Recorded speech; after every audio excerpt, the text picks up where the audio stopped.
முதல் வாசகம். நீதிமொழிகள் அதிகாரம் 21, திருவசனங்கள் 1 முதல் 6 மற்றும் 10 முதல் 13 வரை. மன்னவன் மனம் ஆண்டவரின் கையுக்குள் அடங்கியிருக்கிறது.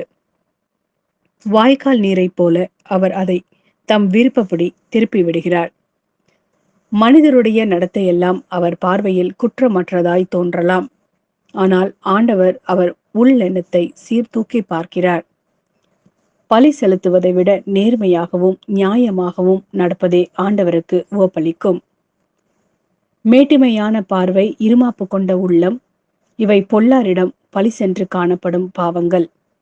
திட்டமிட்டு ஊக்கத்துடன் உழைப்பவரிடம் செல்வம் சேரும் என்பது திண்ணம்.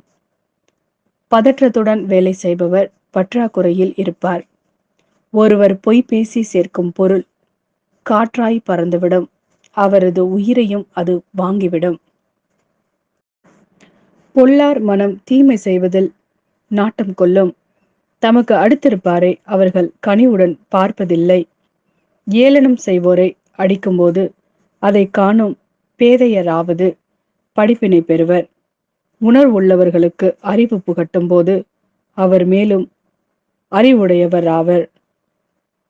நீதிமிகு இறைவன் பொல்லாருடைய வீட்டை கவனித்துக் கொண்டிருக்கிறார். அவர்களை தீச்செயல் காரணமாக தூக்கி எறிந்து அழித்து விடுவார்.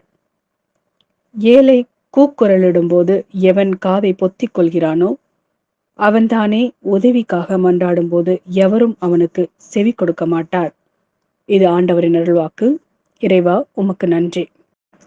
லூக்கா எழுதிய நற்செய்தி அதிகாரம் 8, திருவசனங்கள் 19 முதல் 21 வரை. இயேசுவின் தாயும் சகோதரர்களும் அவரிடம் வந்தார்கள். ஆனால் மக்கள் திரளாக இருந்த காரணத்தால் அவரை அணுக முடியவில்லை. உம் தாயும் சகோதரர்களும் உம்மை பார்க்க விரும்பி வெளியே நின்று கொண்டிருக்கிறார்கள் என்று அவருக்கு அறிவித்தார்கள். அவர் அவர்களை பார்த்து, இறை வார்த்தையை கேட்டு அதன்படி செயல்படுகிறவர்களே என் தாயும் என் சகோதரர்களும் ஆவார்கள் என்றார்.